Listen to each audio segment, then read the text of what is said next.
Okay, so maybe you've thought about life at a university, Uh-huh. like picturing yourself maybe even up in front of a lecture hall, Right. inspiring all these bright young minds. Yeah, It's a pretty cool goal to have. it is. But before you start, grading those papers and wearing the tweed jackets, Mm-hmm. you should probably break down what it actually means to be a professor or a lecturer at a university. Yeah, for sure. We have an article here by Jared Kanidze. Okay. He's the CEO of academicjobs.com.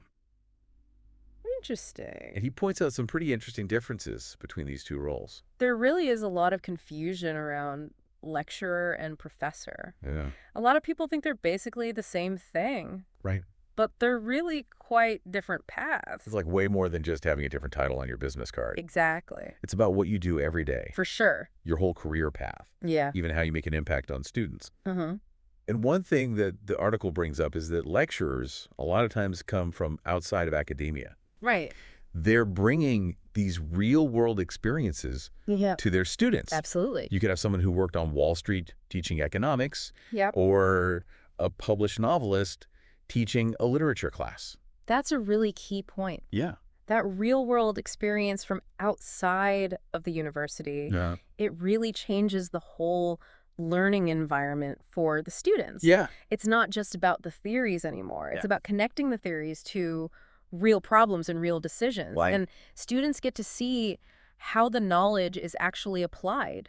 Uh-huh. They get to see how messy it can be, Yeah. and that makes it way more engaging for them. Yeah, and it makes it relevant to their lives. Totally. Like they can see themselves maybe in a career someday doing this. Exactly. So it's almost like lecturers are giving you a behind-the-scenes look at their field, Yes. while professors are giving more of a traditional lecture. Uh-huh. Speaking of traditional, though, Yeah. let's talk about, the responsibilities of a lecturer versus a professor. Would you say that professors have a lot more going on? I would say that, yeah.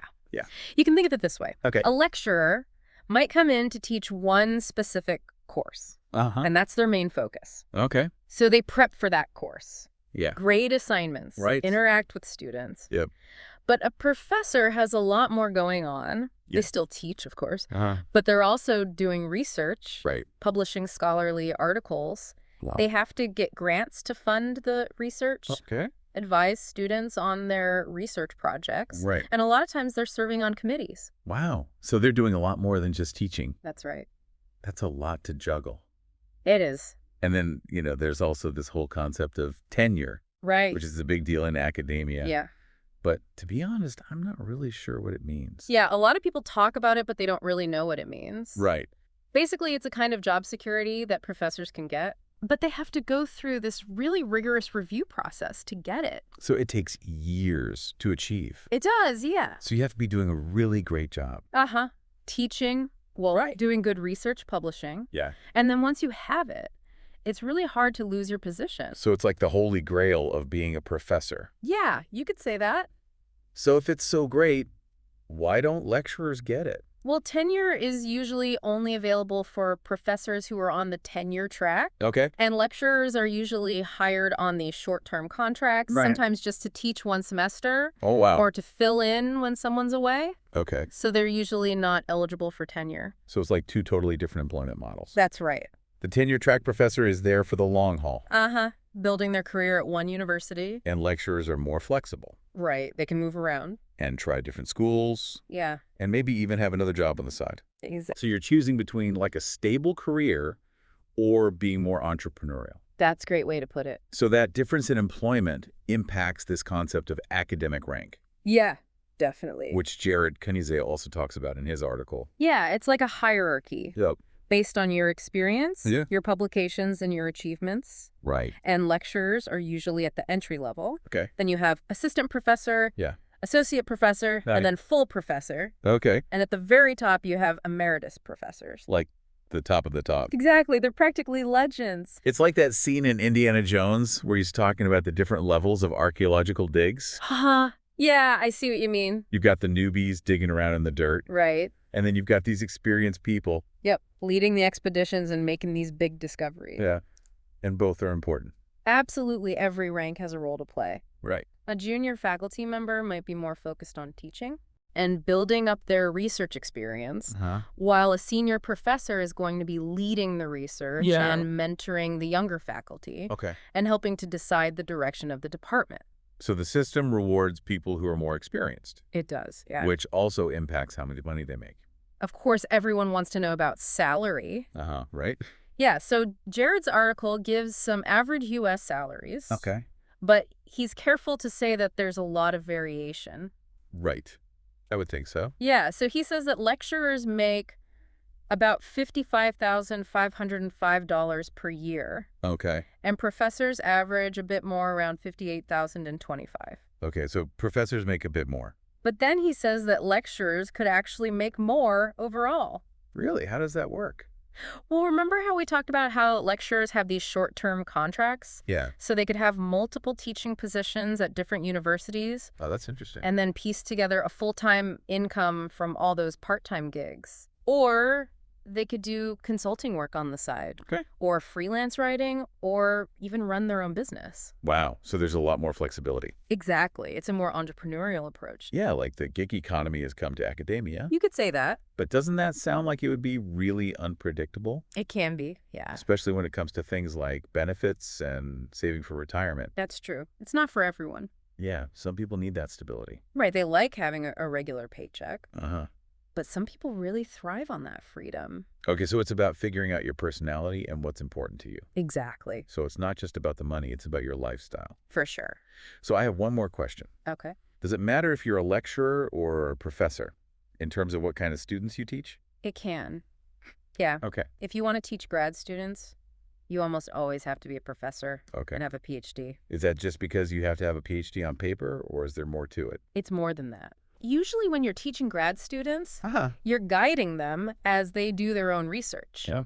And that takes a lot of experience. Right. You need to understand research methodologies, how to get published, Yeah. and you need to know your field really, really well. Okay. And professors are the ones who have spent years doing all of that. Yeah, they're the experts. Exactly. Lecturers might have a lot of practical experience, Right.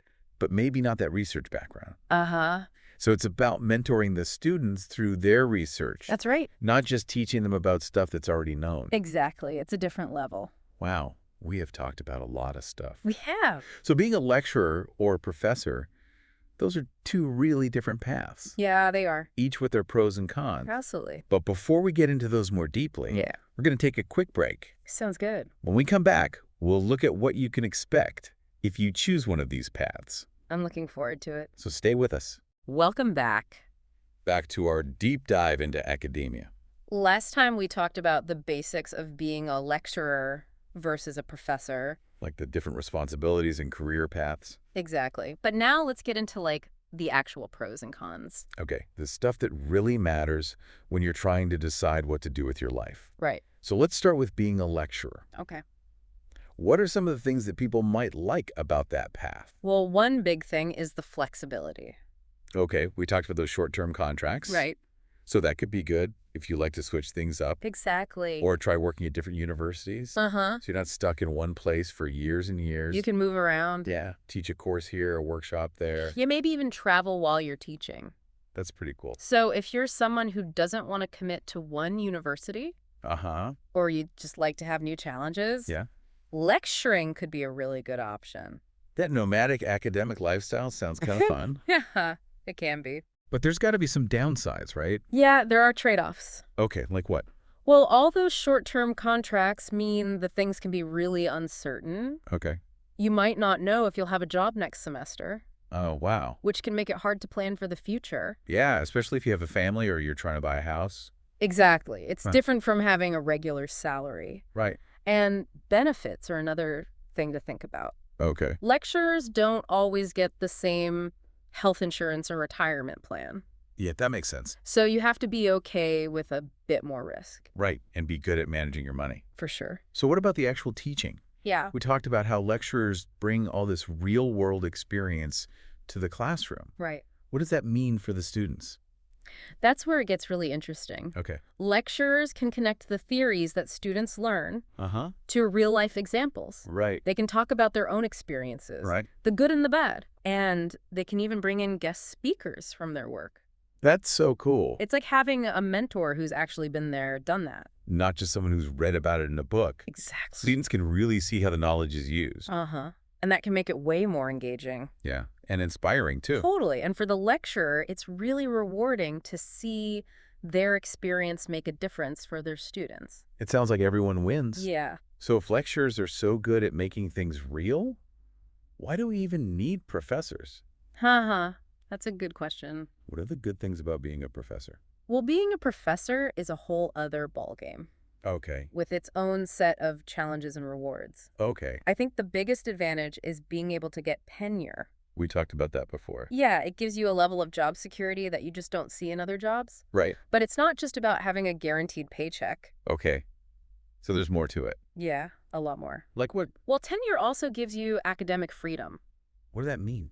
It means you can do research on things that might be controversial Okay. or unpopular Yeah. without being afraid of losing your job. That's really important. It is, you can challenge the way people think, Uh-huh. explore new ideas, Yeah. and speak your mind without worrying about being censored. Wow, that sounds amazing. It is. It's very liberating. But isn't there a risk that people will just get lazy? You mean if they know they can't be fired? Yeah, that's a good point. Like, what's the motivation to keep working hard?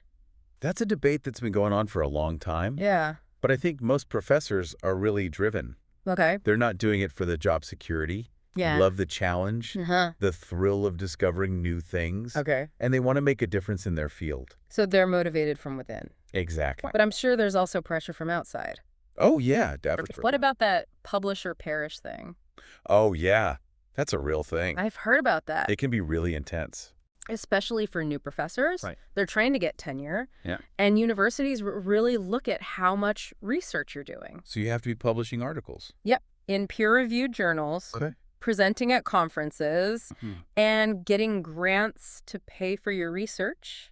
So it's not enough to just be a good teacher. You can be really competitive. Right. People are always trying to publish in the best journals, Yeah. get the biggest grants, Uh-huh. and be seen as the leader in their field.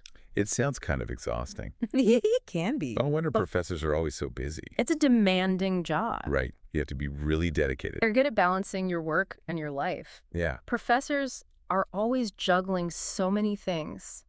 They're teaching, doing research, they have administrative stuff to do, Yeah. and they're often mentoring grad students. So it's definitely not a 9-to-5 job. Nope. So you need passion, and you have to be able to deal with chaos. Yeah, you could say that. But you can also have a big impact. Absolutely. You're not just teaching students. You're shaping the future of your field. That's the amazing thing about being a professor. You have the chance to make a real difference. Not just by teaching what we already know, Uh-huh. but by creating new knowledge Yeah. and training the next generation of researchers. Wow, that's a powerful legacy. It is. But choosing between being a lecturer and a professor, Yeah, it's a big decision. it is. You have to think about what's important to you. Right. What are your priorities? How much risk are you comfortable with? Right. And what kind of impact do you want to have? And remember, there's no right or wrong answer. That's true. Both lecturers and professors are really important. Yeah, they both contribute so much. Exactly. It's about finding the path that fits you best. The one that uses your skills and your passions. Absolutely. So as we finish up this part of our deep dive, Okay. here's something for everyone to think about. All right. Don't just go after a title. Go after what you're passionate about. That's great advice. Think about the details of each path. Yeah, Talk to people who are already doing those jobs. that's a good idea. And then make the choice that feels right for you. Not for anyone else. Exactly. Back to the deep dive.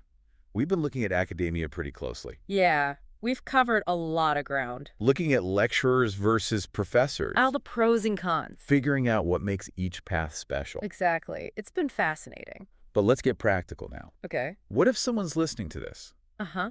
and they're really thinking about a career in academia? Yeah. They've heard our whole deep dive, they've thought about it, Right.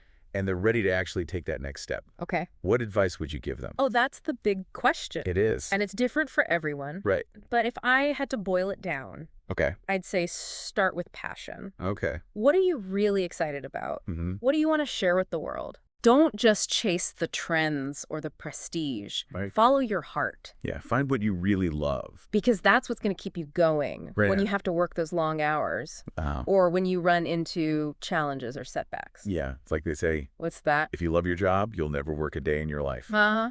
Yeah, but passion isn't everything. right? You need the right qualifications, too. Absolutely. But once you know what you're interested in, Uh-huh. what do you need to have on paper? Right. Do you have the right degrees? Okay. Because usually for a professor position, you need a master's or a PhD. Especially if you want to teach grad students. Right, and do high-level research. Okay, but for lecturer positions, maybe it's not so strict, Yeah, maybe not. but it helps to have experience, Absolutely. like work experience or certifications. Uh-huh.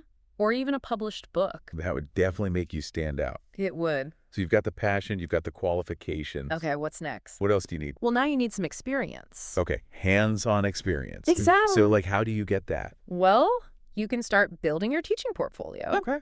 Look for chances to guest lecture at a college, Okay. or teach a workshop in your community, Mm-hmm. or even volunteer as a tutor. So you're getting practice teaching. Right, and you're building your resume at the same time. Right, because you can show that you've actually done it. Exactly. It's one thing to say you love teaching, Uh-huh. but it's better to prove it. Yeah, and while you're doing that, Yeah. don't forget about networking. Okay. Go to conferences, join organizations, Right. connect with people online, Uh-huh. because academia is a community, Okay. and it's important to build relationships. Okay, so you can find mentors. Yep, people to work with, Uh-huh. and even people who might hire you someday. Right. Sometimes it really is about who you know, It can be. but of course it helps to know a lot too. Uh-huh, that's true. Okay, so you've got the passion, the qualifications, the experience, and the network. What else could there be? What's the last piece? The last piece is actually looking for jobs. Putting yourself out there. Exactly. How do you do that? Well, luckily there are some great resources. So, Remember that article we talked about by Jared Kanize? yeah, he's the CEO of academicjobs.com. That's right. And that website is all about connecting academics with jobs. At colleges and universities all over the world. It's like a one-stop shop for academic jobs. It really is. You can search by location, subject area, type of school, Mhm. and you can even see if they're looking for full-time professors or part-time lecturers. It's a great resource. They even have advice on writing your cover letter and your resume. So if you're serious about academia, For you sure. should definitely check out academicjobs.com. Could help you achieve your dreams. It really could. Well, I think that about wraps up our deep dive. Yeah, we've talked about a lot. We looked at two different paths in academia. And hopefully we've inspired our listeners to start their own journey. It's been a pleasure diving deep with you. Likewise. And no matter what path you choose, whether you're a lecturer bringing real-world experience to the classroom, Yeah, or a professor doing groundbreaking research, you're contributing to the world of academia. that's something to be proud of. Absolutely. Yeah. So to all the aspiring academics out there, Yes. be bold, never stop learning.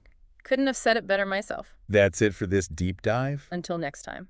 Keep exploring, keep questioning, and keep diving deep.